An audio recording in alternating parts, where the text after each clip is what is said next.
As a personal trainer, what insights into the mental and physical benefits of weight training and bodybuilding can you offer? What kind of benefits do you see reflected in your clients as you help them kind of achieve their own fitness goals? I became a trainer because I wanted to help people, and I think in a way too help myself, because I started getting ready for a show. A lot of my clients saw my body change, and it was a reality to them that they can make a difference in their bodies. And as I was getting ready for a show, clients started getting more into doing what they needed to do, and that was really interesting to me, and getting fit and stuff like that. It was a time where I was really insecure about my body. I was told to like hide certain parts of my body because it was viewed as in a sexual content, and it was empowering to look at it in a positive way and get fit and get the positive attention that I get now. It's just the other day I was in the market and the little girl was in the basket and her mom was pushing her, and she looked at me and she was like, I want muscles, you know, and I like almost cried. I'm like, oh, that's so cool, because that's the same experience I got, you know, when I saw Angela Bassett, Tina Turner. Those kind of women are empowering, and that's what we want to look like. That's what we're meant to look like. And so it changes your attitude in life, and in a lot of ways it's completely sobering. Because you take all the toxins out of your body and you start seeing things in a different way, because you develop this extreme amount of discipline that you never thought that you could have, and it's amazing. You're like, I look at my pictures now and look at where I'm at today, and I'm like, are you serious? Like, these are the women I was looking at in the magazines that I wanted to emulate, and here I am. And once you do this, you can. Before I started bodybuilding, of course, you know, I started building more muscle than the average women in the gym, and there was times where women would make comments that, oh yeah, you know, you're starting to look more masculine, you're starting to look this way and that way, and it was pretty much because it was the fear of the unknown. It wasn't that I was looking, you know, more masculine, I was looking more feminine, I was getting more attention, and people are intimidated by what they don't know or what they fear. It gets negative attention, and for me, it wasn't about that. It's really about being feminine. It's not about looking like a man, it's about being healthy and fit, and cultivating your body, making it, you know, better. How would you respond to that argument that you and your profession are no different than beauty queens or video vixens? Well, it's completely different, because it's not the same standard. I mean, the suits are there is a set standard as far as the suits. It's not a thong. It's not this, you know, bikinis you see girls on the beach. It's the kind of thing that's supposed to emphasize femininity, symmetry, and it's definitely a standard. It's not about, you know, it's not sexual at all. It's about showing the woman's physique in an athletic way. When it comes to the fitness competitors that does the dancing and stuff like that, they're not gyrating or anything like that. These women are doing, you know, plyometrics to the beat of music. They're like gymnasts. They're like fitness gymnasts doing a one-arm push-up to a beat, to a rhythm, something coordinated that is hard for an average person to control, because they don't have that kind of strength, and it's timing involved. It's a sport. It's not about, you know, exploiting or displaying a woman's body in a negative content at all. That it's really hard. I mean, to do something like that, it's like being you're a model, you're a fitness competitor, you're a gymnast, and you have to, you know, do the posing, all of it. So it's completely different.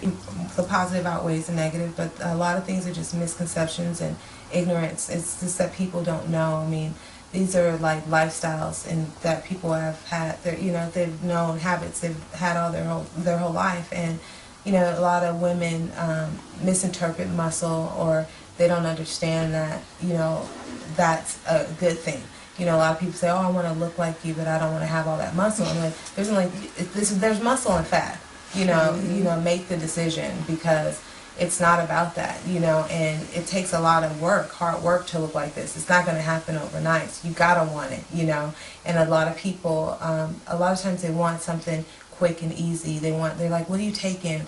It's not about that. We have to work out 4 hours a day. I'm up at 3 o'clock in the morning training. I eat healthy. I carry my food with me wherever I go. Clean diet. I mean, this is the healthiest. These are the healthiest athletes here. I mean, we have to work under extreme amount of, you know, pressure as far as our workouts. We're working amongst everybody, unlike a football player or a basketball player. They're in an environment where they're protected. We have to work around that, our environment, around I would say the average people or the everyday people, and we have to stay on the diet, extreme diet, eating every 4 hours, working out 4 hours a day, 2 hours of cardio. It's a very disciplined sport, so a lot of people need to know that it's not something you can get in a bottle. You have to work for it, and diet is 80% of it. One of my goals is to inform people more on their eating habits, and America is facing an overweight problem, obesity problem. So it's not just limited to the African American community. It's basically all over the place. But unfortunately, the scars from slavery has reduced us down even further. So it's harder for us to see the light of understanding when it comes to changing our eating habits. Your shirt says "Fit girls have more fun." Do you want to, elaborate on that statement? I have a fitness line, and basically it's to promote actually kind of get rid of the stereotypes and get people to understand the world of fitness, or how I see it. And basically, when you start to love your body, which is another one of my shirts, you start to love yourself. That's where it starts from. This is your temple. And to work hard and get this kind of discipline, that's really what it's about. Loving your body, loving yourself, spirit, mind, body, everything. It all comes in, together. So when I say fit girls have more fun, it's like you get in shape, you're going to feel good about yourself, you walk different, you feel different, and you feel like you can accomplish anything. And what's more fun than just doing whatever you want to do, in life, and discipline. So yeah, they have fun. One of the things I wanted to say is that Miss is a prime example of being a person who can really overcome challenges that most black women may face, and think that can they really reconstruct their bodies or change their looks. Because this look that she has today is a year in the making, and if you'd have looked at her a year ago, you probably wouldn't think or she even could get to 6 this months point. ago. Right. I've seen the transformation. Exactly. Definitely. Most definitely that she could get to this point. But she has a strong will. She's very resilient, and I think that she doesn't let outside opinions affect her much. And at the same time, she has a conscience that I think challenges her all the time. So even when she's doubting herself, she's ready to prove herself wrong, much less everyone else.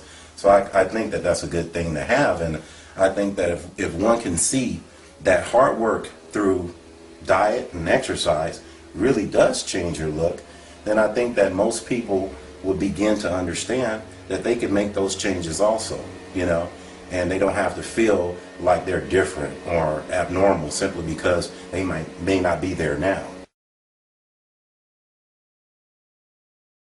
When I decided to do this project, make this documentary, it was because I wanted other women to know how I felt when I think about African American female bodybuilders. Growing up, going to schools that were private Christian schools that were predominantly white, when I looked at myself and I kind of juxtaposed my physical beauty to theirs, I always felt bigger than them, taller than them, not nearly as pretty as they were by physical standards. I have broad shoulders, I wear a size 12 shoe. It became apparent early on that I was not a slim, fair beauty. But I think the first time I picked up an Oxygen magazine and I saw images of African American women who were strong, who were muscular, and who you could tell there was no question about their sex appeal and their feelings of attractiveness. You knew that they were attractive and they knew it too, and that became an image that I could sort of aspire to. And I think that's something that has really been a big source of my self-esteem and has helped shape my self-concept a lot more.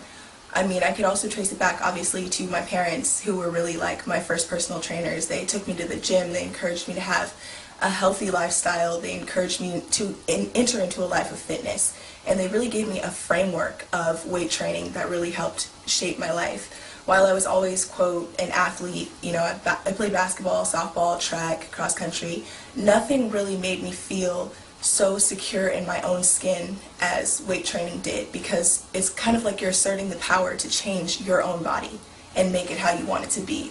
You are sculpting your own body and making it your own art.